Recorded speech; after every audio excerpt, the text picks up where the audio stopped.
हे श्रेष्ठ आहे आणि नाम श्रेष्ठ असल्यानंतर कळी काळावरी होय जोर. कळी काळावर सुद्धा जोर वाजू शकतो आणि देव कीर्तनामध्ये भेटतो. मला ते असे देव उभा कैसी समचरणाची शोभा.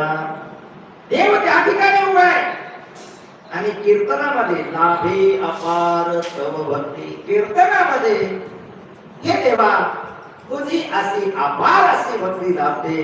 जप तपा रहित सार तुझे नाम श्रेष्ठ थोर.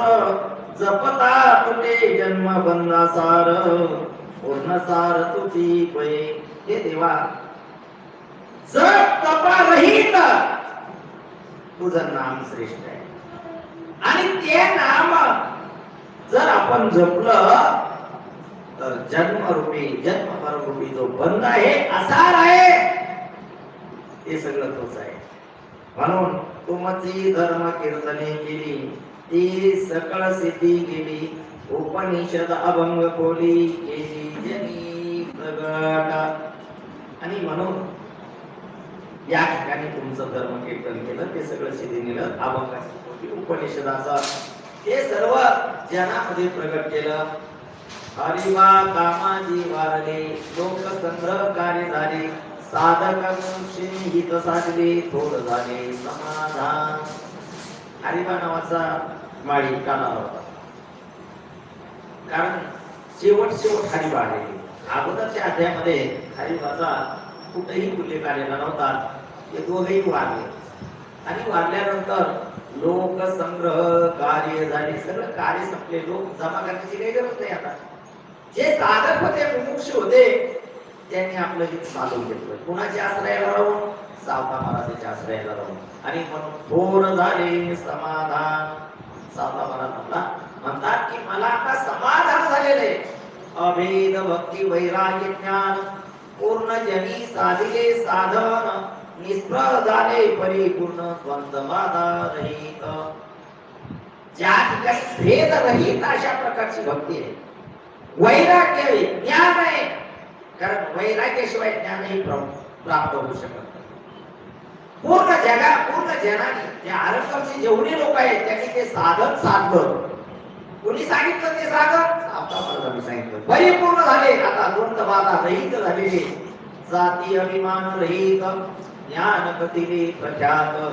गुरुत्व लोभाविरहित मात्र केली प्रगट जनी. जाती अभिमान जातीचा अभिमान रहित प्रख्यात असं जे ज्ञान आहे. प्रथम त्यांनी ज्ञान काशीबा नावाच्या गुरुला दिलं. सांगायचं सगळं तुम्ही कथा ते ऐकलेलं आहे. लोभाविरहित मात प्रगट करी. त्यांनी सगळ्या जगामध्ये मात प्रगट केली.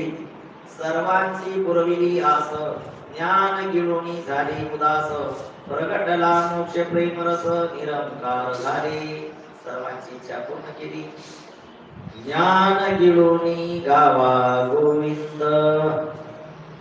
ज्ञान गिळून टाकलं उदास झाले आणि मोक्ष रूपी प्रेम रस हा प्रगट झाला आणि सर्व निरंकार झाले. आपण भक्ती करतो पण त्या भक्ती करत असताना आपल्या ठिकाणी अहंकार उत्पन्न होतो. पण या ठिकाणी आरंगावच्या लोकांचं निरंकार सर्व लोक झाले.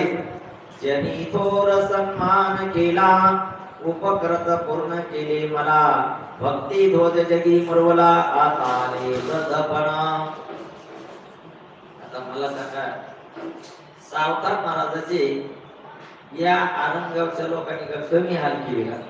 आपण ग्रंथामध्ये चरित्रामध्ये पाहिलं काय हाल केले महाराज. शेवटपर्यंत हाल केले. तरी सावता महाराज म्हणतात ज्यांनी थोर सन्मान केला. एवढं इतके संकट त्यांच्यावर आणले तरी महाराज म्हणतात की खरंच लोकांनी माझ्यावर सन्मान केला, माझ्यावर उपकार केले आणि जगामध्ये भक्तीचा झेंडा मिरवला.